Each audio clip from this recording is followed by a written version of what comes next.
అందరికీ నమస్కారం. ఈరోజు కథని రచించినది శ్రీగారు. కీర్తి రాజ్ భుజం మీద తలవాల్చి నిద్రపోవడంతో రాజ్ తనని ఒడిలో పెట్టుకున్నాడు. ముడుచుకుంటూ అతని చేతుల్ని గట్టిగా పెనవేసి పడుకుంది. రాజ్ తన తల నిమురుతూ మురిపెంగా చూస్తున్నాడు. ఆ సమయంలో వాళ్ళమ్మ గుర్తొచ్చింది రాజ్కి. కీర్తి అతనికి చిన్న బాధ కలిగితేనే తట్టుకోలేకపోయింది. కానీ అతని తల్లి ఆడుతూ కింద పడినా కనీసం దగ్గరికి తీసుకుని ఓదార్చిన సంఘటన ఒక్కటి కూడా లేదు అతని జీవితంలో. ఒక విధంగా చెప్పాలంటే ఎవరూ లేని కీర్తి పరిస్థితి, అందరూ ఉన్న రాజ్ పరిస్థితి ఒక్కటే అక్కడ. ఇద్దరికీ ప్రేమ అనేది దొరకనే లేదు. ఆ ప్రేమ రాజు రూపంలో దొరికిందని కీర్తి ప్రశాంతంగా ఉంది. కానీ నిజం తెలిస్తే కీర్తి అతన్ని క్షమించదేమో అన్న భయం రాజ్ మనసుని వెంటాడుతుంది. తను నన్ను అంతగా ఇష్టపడుతుంది. నిజం తెలిస్తే తట్టుకోగలదా? లేదు. రేపు తనకు నా గురించి అన్ని నిజాలు చెప్పాలి. ఆ తర్వాత తను ఎలా రియాక్ట్ అయినా ఫేస్ చేయడానికి సిద్ధంగా ఉండాలి. తాతయ్య, నాకెప్పుడు ఇలాంటి పరిస్థితి రాలేదు. ఏ విషయంలోనూ ఎవరికీ భయపడను నేను. కీర్తి విషయంలో ఎందుకు ఇంతగా భయపడుతున్నానో అర్థం కావట్లేదు. తను నన్ను ప్రేమిస్తుందని అర్థమైంది. కానీ నాకు తన మీద ఉన్నదేంటో అర్థం కావటం లేదు తాతయ్య. ఒక్కటి మాత్రం అర్థమైంది. తన మీద ఇష్టం ఒక్క రాత్రితోనో లేదా ఒక్క రోజుతోనో పోయేది కాదు. దీన్ని ఎలా ఎక్స్ప్లెయిన్ చేయాలో కూడా నాకు తెలియటం లేదు తాతయ్య. కానీ తనని ఇంకా మోసం చేయలేను. కీర్తికి నిజం చెప్పటానికి నాకు ధైర్యాన్నివ్వు. ఈ తర్జన భర్జనల మధ్య అలానే గోడ కానుకొని నిద్రపోయాడు రాజ్. తెల్లవారుజాం వరకు వర్షం ఏకధాటిగా పడుతూనే ఉంది. తెల్లవారుతుంది అనగా వర్షం నెమ్మదించటంతో కీర్తికి మెలకు వచ్చింది. రాజ్ ఒడిలో ఉంది తను. లేచి కూర్చుని నిద్రపోతున్న రాజుని చూస్తూ రెండు చేతులతో మెటికలు విరుస్తుంది. మెల్లిగా పైకి లేచి దుప్పటి దిండు తెచ్చి రాజ్ని పడుకోబెట్టి దుప్పటి కప్పి వెళ్ళింది. తను వెళ్ళగానే కళ్ళు తెరిచాడు రాజ్. తనలో తానే నవ్వుకుంటూ దుప్పటి పైకి లాక్కుని కళ్ళు మూసుకున్నాడు. కీర్తి ఇల్లు శుభ్రం చేసి రాత్రి తడిచిన బట్టలు ఉతికి ఆరేసి స్నానానికి వెళ్ళింది. రాజ్కి మెలకు వచ్చినా కళ్ళు తెరవలేదు. కీర్తిని బయటికి తీసుకువెళ్ళి నిజం చెప్పేయాలని డిసైడ్ అయ్యాడు. దానికోసం అతని మనసుని సిద్ధం చేసుకుంటున్నాడు. తలుపు చప్పుడు వినిపించేసరికి కొద్దిగా కన్ను తెరిచి చూశాడు. లంగా ఎదపై వరకు కట్టుకొని భుజం చుట్టూ టవల్ చుట్టుకొని లోపలికొచ్చి కబోర్డ్లో డ్రెస్సు వెతుక్కుంటుంది కీర్తి. రాజు ఓరగా తన్మయత్వంతో తననే చూస్తున్నాడు. ఇంతలో తన భుజం చుట్టూ కప్పుకున్న టవల్ జారిపోయేసరికి రాజ్ కళ్ళప్పగించి చూస్తున్నాడు. ఒక పక్క ఆశ్చర్యం, మరో పక్క సంతోషం అతన్ని ఉక్కిరి బిక్కిరి చేస్తుంటే ఆగలేక ఒక్కసారిగా పైకి లేచి వెనుక నుంచి తనని గట్టిగా హత్తుకున్నాడు. ఒక్క క్షణం కీర్తి గుండె వేగం పెరగటంతో స్తబ్దుగా ఉండిపోయింది. రాజ్ మాత్రం సంతోషంగా తనని అతని వైపుకు తిప్పుకొని నుదుటి మీద ముద్దు పెట్టాడు. ఆశ్చర్యంగా చూస్తుంది తను. Love you so much. నాకు తెలియకుండానే నా మనసు నిన్ను చేరుకుంది కీర్తి. ఈ బంధాన్ని విడిపోనివ్వను అంటూ తన చేతిలో చేయేసి చెప్పాడు. కీర్తికేం అర్థం కాక అయోమయంగా చూస్తుంటే తనని గుండెలకి హత్తుకున్నాడు. ఏమైంది ప్రణయ్? ఏం లేదు. ఇప్పటి వరకు కొంచెం కన్ఫ్యూజన్ ఉండేది. కానీ ఇప్పుడు క్లారిటీ వచ్చింది. ఈరోజు లీవ్ పెట్టు, బయటికి వెళ్దాం అంటాడు. అస్తమానం లీవ్ అంటే ఎలా కుదురుతుంది? మొన్ననే జీతం ఇచ్చారు, వెంటనే మానేస్తే బాగోదు అంటుంది. లైఫ్లో కొన్ని రోజులైనా నీకు నచ్చినట్టు నువ్వు బ్రతకటం నేర్చుకో కీర్తి. మీ బాబాయే కదా, ఏం అనర్లే. ఫోన్ చేసి ఒంట్లో బాగాలేదని చెప్పు, నేను ఒక గంటలో వస్తాను. ప్లీజ్ మిస్ చేయొద్దు. అతను రిక్వెస్టింగ్గా అడిగేసరికి కాదనలేక సరే అంటూ తలూపింది. రాజ్ నవ్వుతూ కింద పడిన టవల్ తీసి తన భుజం చుట్టూ కప్పుతూ కుడి భుజం మీద చిన్నగా ముద్దు పెట్టాడు. ఉలిక్కిపడి అతని వైపు తిరిగింది. నవ్వుతూ కన్నుగీటి బయటికి వెళ్ళిపోయాడు. కీర్తి తనలో తానే నవ్వుకుంటూ డ్రెస్ తీసుకుని వేసుకుంది. షాప్కి ఫోన్ చేసి రాజ్ చెప్పినట్టే ఒంట్లో బాలేదని అబద్ధం చెప్పి లీవ్ పెట్టింది. ప్రపంచం కొత్త రంగులతో అల్లుకున్నట్టు తనకి రెక్కలొచ్చి ఆకాశంలో స్వేచ్ఛగా విహరిస్తున్నట్టు ఏదో కొత్త ప్రపంచంలోకి అడుగుపెట్టినట్టుగా ఉంది కీర్తికి.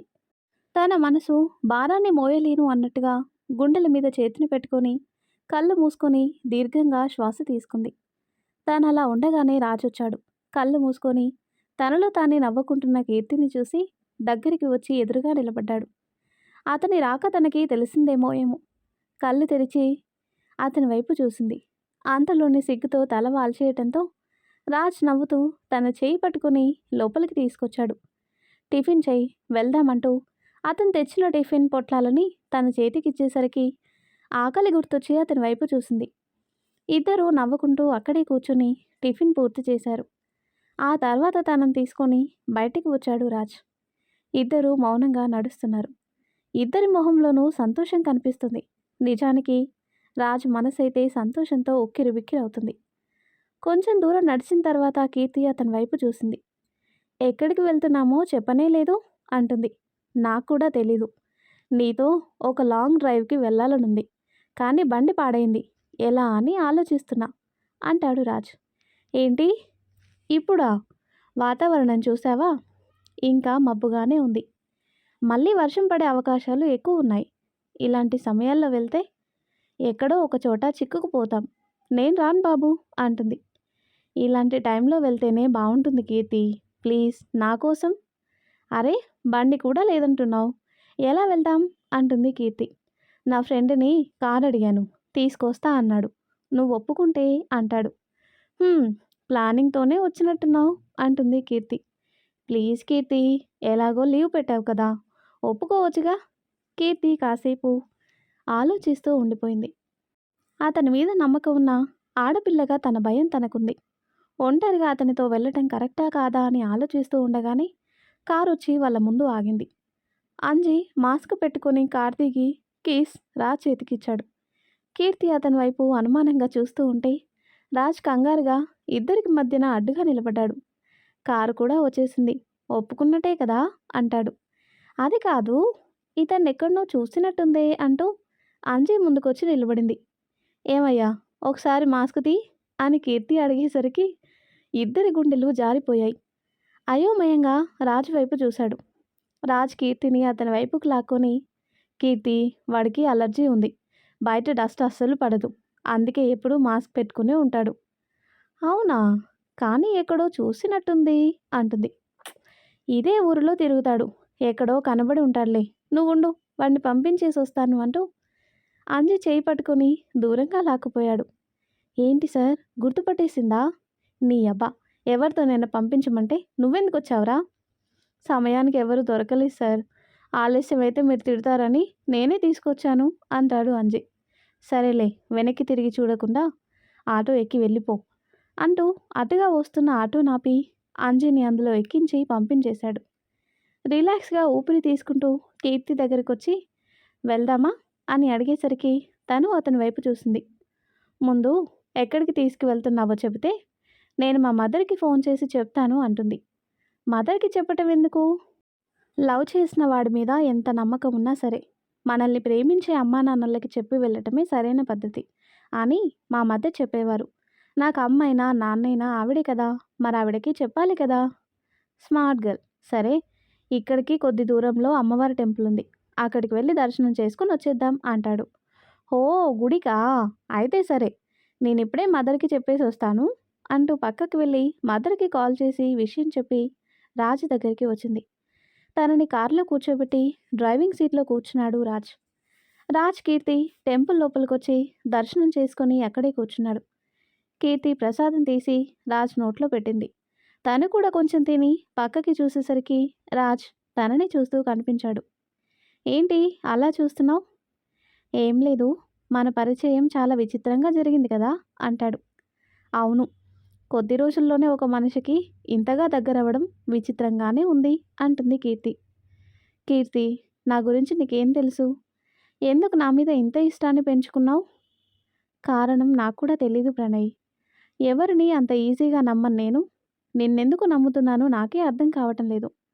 కానీ ఆ నమ్మకం నిజమవ్వాలని కోరుకుంటున్నా అంటుంది. రాజ్ మౌనంగా తలదించుకున్నాడు. అవును, నాకేదైనా చెప్పాలి అనుకుంటున్నావా అని కీర్తి అడిగేసరికి ఆశ్చర్యంగా తన వైపు చూశాడు. తనకి నిజం చెప్పాలని ఉన్నా ఎక్కడ తను దూరం అయిపోతుందో అన్న భయం అతన్ని ఆపేస్తుంది. అలా అని అబద్ధంతో తన జీవితంలోకి ప్రవేశించటం అతనికి ఇష్టం లేదు. ఏం చేయాలో తెలియక తికమక పడుతున్నాడు. చెప్పు, నాకేమైనా చెప్పాలా అంటుంది. అవును కీర్తి, యాక్చువల్లీ నా గురించి నిజం తెలిస్తే నువ్వెలా రియాక్ట్ అవుతావో అర్థం కావటం లేదు, కానీ నీకు చెప్పాలి. నా అసలు పేరు ప్రణయ్ రాజ్, ప్రతాప్ రాజ్ గారి మనవడిని. అంతేకాదు, నీ జాబ్ పోవటానికి కారణమైన రాజుని కూడా నేనే అని చెబుతూ పక్కకి చూసిన రాజ్కి కీర్తి కనిపించలేదు. అయోమయంగా చుట్టూ వెతికాడు. దూరంగా ఎవరో చిన్న పిల్లాడిని సముదాయిస్తూ కనిపించింది. ఏమైందో అని దగ్గరికి వచ్చాడు రాజ్. కీర్తి, ఏమైంది? పాపం ప్రణయ్, ఈ పిల్లాడెవరో తప్పిపోయాడంట. ఇక్కడ కూర్చొని ఏడుస్తున్నాడు. వాళ్ళమ్మా నాన్నల్ని వెతుకుదాం పదా అంటూ ఆ పిల్లాడిని ఎత్తుకుని ముందుకు నడిచింది కీర్తి. రాజ్ తన వెనకే వచ్చాడు. మైక్లో పిల్లాడి గురించి అనౌన్స్ చేసేసరికి కాసేపటికి ఆ పిల్లాడి తల్లిదండ్రులు వచ్చి కీర్తికి థ్యాంక్స్ చెప్పి వాడిని తీసుకుని వెళ్ళిపోయారు. వాళ్ళమ్మ భుజం మీద వాళ్ళి నవ్వుతూ చెయ్యుపాడు వాడు. కీర్తి నవ్వుతూ వాడికి బాయ్ చెప్పి పక్కకి తిరిగింది. అవును, నువ్వేదో చెబుతున్నావు అంటుంది. అంటే నువ్వేమీ వినలేదా అంటాడు రాజ్. లేదు, నువ్వు మొదలు పెట్టేసరికి ఆ పిల్లాడు కనిపించాడు. వాడి దగ్గరికి వెళ్ళిపోయాను అంటుంది. హా, సరిపోయింది. ఏదో ధైర్యం కూడగట్టుకొని నిజం చెబితే అది తను వినకుండా చేశావా దేవుడా? ఇప్పుడు మళ్ళీ చెప్పేంత ధైర్యం అయితే నాకు లేదు అని అనుకుంటూ ఉంటాడు. ఏంటి ప్రణయ్, నీలో నువ్వే మాట్లాడుకుంటున్నావు? ఏంటో చెప్పు. ఏం లేదు, తర్వాత తర్వాత ఎప్పుడైనా చెప్తాలే అంటాడు. ఏం, ఇప్పుడే చెప్పొచ్చుగా అంటుంది. చెప్పొచ్చు, కానీ ఆ దేవుడు సిగ్నల్ ఇచ్చాడు, అప్పుడే చెప్పొద్దని అంటాడు. సమయం వచ్చినప్పుడు చెప్తానుగా అంటాడు. ఒక విషయం చెప్పు, నాతో మాట్లాడేటప్పుడు ఒక్కోసారి తడబడుతూ ఉంటావు ఎందుకని అని అడుగుతుంది కీర్తి. ఏమో తెలీదు, ప్రేమ ఉన్న చోట భయం ఉంటుంది అంటారు. బహుశా ఆ భయమే నన్ను ఆపేస్తుందేమో కీర్తి. రాజ్ తన కళ్ళలోకి చూస్తూ చెప్పేసరికి తను నవ్వుతూ, మనం తప్పు చేయనప్పుడు ఎవరికి భయపడాల్సిన అవసరం లేదు. నా దగ్గర ఎందుకు భయం? ఏదైనా చెప్పాలి అనుకుంటే సూటిగా చెప్పే, సరేనా? సరే అంటాడు. వర్షం పడేలా ఉంది, ఇక మనం బయలుదేరదామా? హా, కారులోనే కదా, పర్లేదు, నెమ్మదిగా వెళ్ళిపోదాంలే అంటూ ముందుకు నడిచాడు. కీర్తి అతన్ని అనుసరించింది. ఇద్దరు కారు దగ్గరకు వచ్చేసరికి చిన్నగా వాన మొదలైంది. వాళ్ళ ప్రయాణం మొదలయ్యేసరికి వర్షం కూడా ఎక్కువ అవడంతో నెమ్మదిగా డ్రైవ్ చేస్తున్నాడు. వర్షం చాలా పెద్దగా పడుతుంది ప్రణయ్, ఈ టైంలో జర్నీ మంచిది కాదేమో అంటుంది. నాకు అదే అనిపిస్తుంది. ఇక్కడికి దగ్గరలో ఒక డాబా ఉంటుంది, అక్కడ ఆగి భోజనం చేసి బయలుదేరాం. ఈలోపు వర్షం కూడా తగ్గుతుందేమో అంటాడు. ఓకే, అక్కడికే పోనివ్వు అంటుంది. సరే అంటూ కార్ని డాబా వైపుకు పోనిచ్చాడు. ఇద్దరు అక్కడి దిగి పరుగున లోపలికి వచ్చారు. రాజు భోజనం ఆర్డర్ ఇవ్వడంతో భోజనం తీసుకొచ్చి వాళ్ళ టేబుల్ మీద పెట్టారు. ఇద్దరు కొద్దిగా తినేసి వర్షం తగ్గితే వెళ్ళిపోదామని చూస్తున్నారు. కానీ వర్షం కుండపోతగా పడుతూనే ఉంది. కీర్తి కంగారు పడుతుంటే రాజుకి వెళ్దామని చెప్పి కీర్తిని తీసుకుని ఆ వర్షంలోనే బయలుదేరాడు. ఎంత నెమ్మదిగా డ్రైవ్ చేసినా దారి కనిపించటం లేదు. అలానే మేనేజ్ చేస్తూ చివరికి ఏదోలా కీర్తి రూమ్కి తీసుకొచ్చేశాడు. అక్కడికి వచ్చిన తర్వాత కానీ తన మనసు స్థిమితపడలేదు. రాజు వైపు చూస్తూ థ్యాంక్స్ చెప్పింది. సారీ, నువ్వు ఇంత భయపడతావు అనుకోలేదు, లేదంటే తీసుకెళ్లేవాడినే కాదు అంటాడు. అదేం లేదు ప్రణయ్, ఎప్పుడూ ఎవరితోనూ ఇలా వెళ్ళింది లేదు, అందుకే చాలా నర్వస్గా అనిపించింది. సారీ.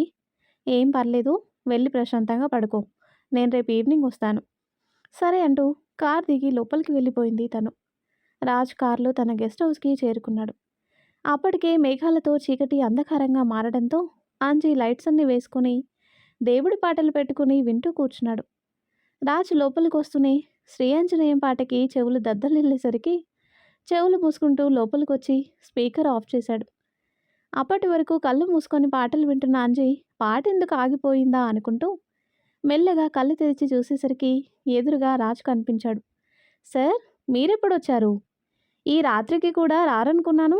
నా సంగతి సరే, నువ్వేంటి ఇంత సౌండ్ పెట్టుకొని వింటున్నావు? చెవులు పోతాయి. అదేం లేదు సార్, ఈ లంకంత కొంపలో ఒక్కడిని ఉండటానికి భయం వేసింది. పైగా ఆ వర్షం ఉరుములు ఆగనే లేదు, అందుకే ధైర్యంగా ఉంటుందని దేవుడి పాటలు పెట్టుకొని వింటున్నా.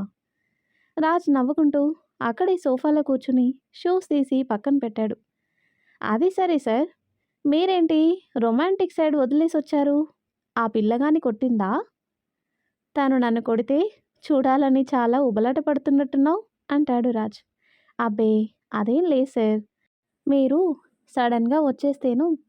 ఇంతకీ మ్యాటర్ ఫినిష్ అయిందా లేదా అంటాడు. ఒక విషయం చెప్పరా, కీర్తి మీద నీ అభిప్రాయం ఏంటి అని అడుగుతాడు రాజ్. ఆ పిల్ల ఆడపిల్ల కాదు సార్, అగ్గిపుల్ల. ముట్టుకుంటే బగ్గుమంటుంది. అలాంటి పిల్ల మీకు పడిపోవడం ఏంటో నాకు ఇప్పటికీ అర్థం కావటం లేదు. పైగా రాత్రంతా మీతోనే ఉంది. అదే విచిత్రంగా ఉంది. నాన్న అంజీ, నువ్వు అనుకుంటున్నట్టు నిన్న రాత్రి ఏమీ జరగలేదు. వర్షం వల్ల ఒకే ఇంట్లో ఉండిపోవాల్సొచ్చింది అంతే. అంతకుమించి గానా బజానా ఏమీ లేదు. నా మొహం అది, దాని మొహం నేను చూస్తూ కూర్చున్నాం అంటాడు. నిజమా సార్? నేనప్పుడే అనుకున్నాను. ఆ పిల్ల అంత ఈజీగా లొంగే రకం కాదని. మరి ఈరోజు ఎందుకు మిస్ చేశారు? రేయ్! నేనేమి తనని అందుకోసం తీసుకెళ్ళలేదు. తనకి నిజం చెప్దామని తీసుకెళ్ళాను. అవునా? మరి చెప్పారా? హ్మ్. చెప్పాను. చెప్పేశారా? నిజం చెప్పాక కూడా మీ బాడీ అంబులెన్స్‌లో కాకుండా మీరు కార్‌లో ఎలా వచ్చారు సార్? అని అంజి అడిగేసరికి రాజ్ విసుగ్గా చూస్తూ, నీకు ఎటకారం బాగా ఎక్కువైందిరా. తోక కట్ చేస్తానేమనుకున్నావు అంటాడు. అబ్బా సార్! నన్ను తర్వాతైనా తిట్టొచ్చు. ముందు తన రియాక్షన్ ఏంటో చెప్పండి. చెప్పటానికేముంది? తను వినుంటే పరిస్థితి ఎలా ఉండేదో తెలీదు కానీ, ఆ టైంకి తను నా మాటలు వినకుండా పక్కకెళ్ళిపోయింది. అనుకున్నాను. తను వినుంటే మీ ముక్కు మొహం ఏకమయ్యేవి కదా అంటాడు. రేయ్! అసలే తనకి నిజం ఎలా చెప్పాలా అని నేను టెన్షన్ పడుతుంటే నీ జోకులేంటి? అంత టెన్షన్ ఎందుకు సార్? తర్వాతైనా చెప్పేయాల్సింది కదా! నాకు ధైర్యం సరిపోలేదు. అందుకే ఏమీ చెప్పకుండానే తీసుకొచ్చేసాను అంటాడు. హ్మ్. మీరిలాగే సాగదీయండి. ఏదో ఒకరోజు నాలాంటి వాడెవడో తనకి నిజం చెప్పేశాడంటే మీరు మోసం చేశారనుకుని కుమిలిపోతుంది. లేదా మిమ్మల్ని చంపి ఆ పిల్ల కూడా చస్తుంది అంటాడు. అంత ప్రమాదం అంటావా? అడుగుతాడు రాజ్. ప్రమాదమే సార్. ఏదోలా ధైర్యం తెచ్చుకొని ముందు ఆ పిల్లకి నిజం చెప్పేయండి. ఆ పిల్ల ఎలాగో మిమ్మల్ని ఇష్టపడుతుంది కాబట్టి ఈజీగా కన్విన్స్ చేయొచ్చు. మొదట కోప్పడినా మీరు నచ్చ చెబితే అర్థం చేసుకోవచ్చు కదా! ఇలా పాజిటివ్‌గా ఆలోచించి ముందుకు వెళ్ళండి. మీకంతా మంచే జరుగుతుంది అంటాడు అంజి.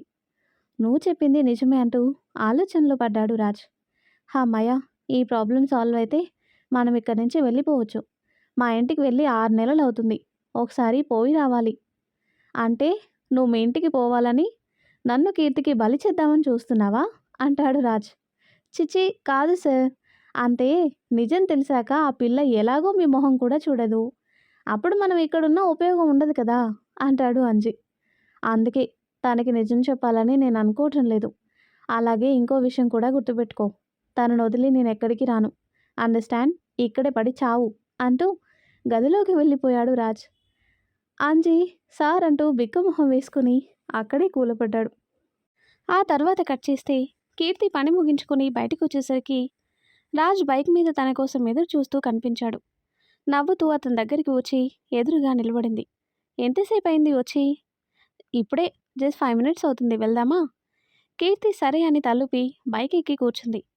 అతనితో ప్రయాణం ప్రతిసారి కొత్త అనుభూతిని కలిగిస్తుంటే అతను నావాడు అనే ఫీలింగ్ తన హక్కుగా మలుచుకుంటూ అతని భుజం మీద చేయి వేసింది.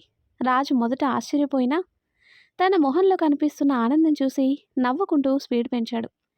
ఎందుకంత స్పీడ్? స్లోగా పోనివ్వు అంటుంది. భయపడకు, నాకు డ్రైవింగ్లో ఫుల్ ఎక్స్పీరియన్స్ ఉంది అంటాడు. హో, అందుకేనా కార్ బోల్తా పడింది అని కీర్తి అనేసరికి తన మాటల్లో వెటకారం అర్థమై నవ్వుకుంటాడు. మనకొచ్చు కదా అని ఎలా పడితే అలా డ్రైవ్ చేయకూడదు ప్రణయ్. అది ఒక్కోసారి లేని ప్రమాదాలను తెచ్చిపెడుతుంది. ఆలస్యమైనా పర్లేదు, నార్మల్ స్పీడ్లోనే వెళ్ళు అంటుంది.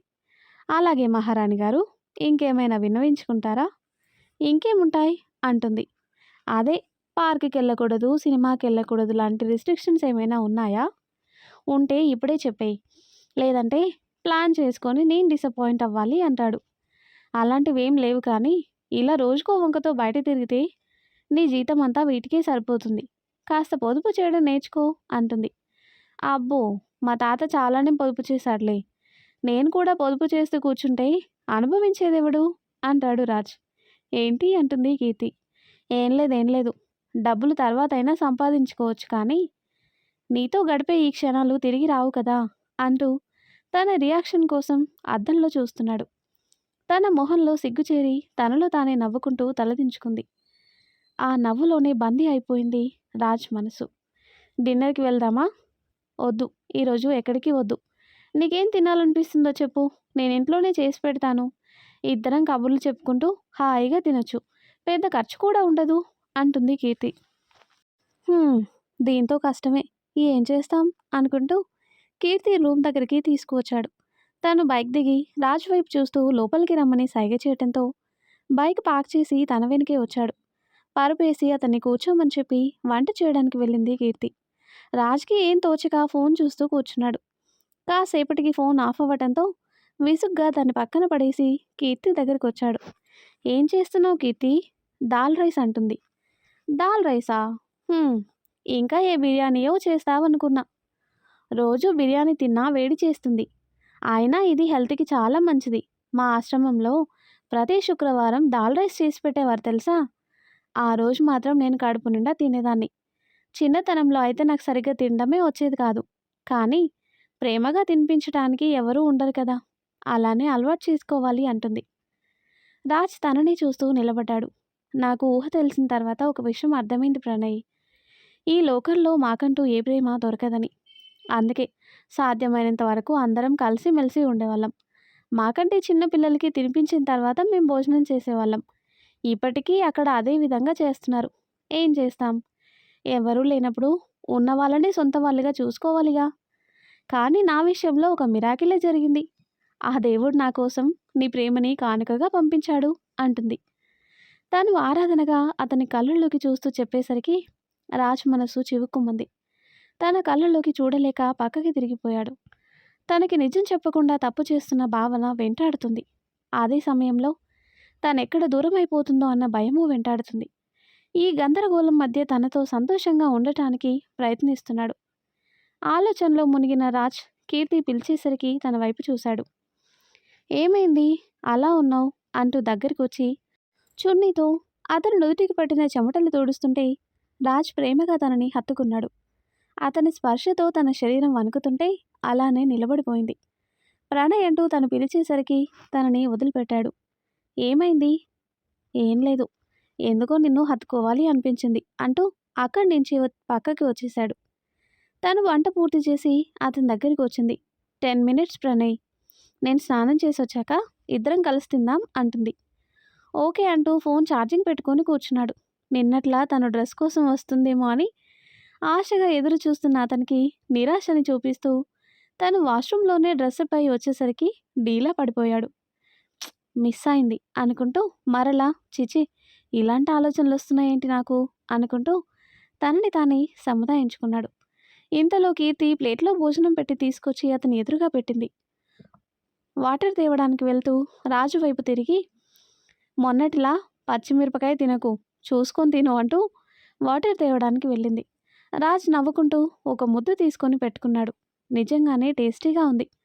తను వాటర్ పక్కన పెడుతూ ఎలా ఉందని సైగ చేసేసరికి మొన్నటి సంఘటన గుర్తు చేసుకొని మళ్ళీ ముద్దు పెడుతుందేమో అన్న ఆశతో అమ్మో మంట అంటూ అరవటం మొదలుపెట్టాడు. కీర్తి అయోమయంగా చూస్తూ అతనికి వాటర్ తాగించింది. "చెప్పాను కదా చూసుకొని తినమని, తగ్గిందా?" లేదు, మొన్నట్లా చెయ్యి తగ్గిపోతుంది" అని రాజ్ అనేసరికి అతని వైపు అనుమానంగా చూసింది. "నిజంగా అంత మంటగా ఉందా?" అంటుంది. "అవును కీర్తి, చాలా మంటగా ఉంది." "అయితే సరే, దీనికి నా దగ్గర ఇంకో చిట్కా ఉంది. ఇలా మండుతున్న నాలుక మీద వేడి వేడి అట్లకాడ పెడితే సెట్ అయిపోతుందంట. ఉండు తీసుకొస్తాను" అంటుంది. "ఏ ఆగు, కాల్ చేస్తావా ఏంటి? మంటేం లేదులే" అంటాడు. "షోరా?" షూరే. ఏదో ముద్దు పెడతావు కదా అని ఆశతో అడిగితే ఇలా వాతలు పెడతావా అంటూ మూతి ముడుచుకున్నాడు రాజ్. కీర్తి నవ్వుకుంటూ అతన్ని చూస్తుంది. "ముందు తిను, అన్నం తినేటప్పుడు ఇవేం ఆలోచనలు" అంటుంది. "సరే తింటాలే" అంటూ తినటం మొదలుపెట్టాడు. కీర్తి కూడా భోజనం పెట్టుకొని అతనితో పాటే తినేసింది. తిన్న ప్లేట్లు కడిగేసి బయటున్న రాజ్ దగ్గరకు వచ్చింది. "వెళ్తావా?" "ఉండిపోనా" అంటాడు. వద్దు, బాగోదు. నీకో విషయం చెప్పాలి ప్రణయ్." "ఏంటి?" "మదర్ నీతో మాట్లాడాలన్నారు. రేపు సాయంత్రం ఖాళీ చేసుకొని ఆశ్రమానికి రాగలవా?" "ఓకే వస్తాను. బట్ దేని గురించి మాట్లాడాలి?" "అదే, నేను నిన్నిష్టపడుతున్న విషయం మదర్కి చెప్పాను. నీతో ఒకసారి మాట్లాడి ఆ తర్వాత ఆవిడ నిర్ణయం చెప్తానని చెప్పారు." "సరే, తప్పకుండా వస్తాను. కానీ మదర్తో మాట్లాడిన తర్వాత నువ్వు నాతో షాపింగ్కి రావాలి" అంటాడు. "షాపింగా? ఇప్పుడెందుకు?" "అదిగో ఇలా అడ్డుపడొద్దని చెప్పానా? వస్తావా రావా?" వస్తానులే అంటుంది. గుడ్. ఇంకేంటి మరి? ఇంకేముంది? నువ్వు వెళ్తే నేను తలుపేసుకొని పడుకుంటాను అంటుంది. అంతేనా? సరేలే పడుకో అంటూ నిరాశగా బైక్ దగ్గరకొచ్చాడు. కీర్తి నవ్వుకుంటూ అతనికి బాయ్ చెప్పి లోపలికి వెళ్ళిపోయింది. తనతో ప్రేమ ఎలా ఉన్నా ఆ తర్వాత ఎదురయ్యే సమస్యలే అతన్ని ఎక్కువగా ఆందోళనకి గురి చేస్తున్నాయి. కీర్తిని వాళ్ళింట్లో ఎవరూ యాక్సెప్ట్ చేయరని తెలుసు. ముఖ్యంగా వాళ్ళమ్మ.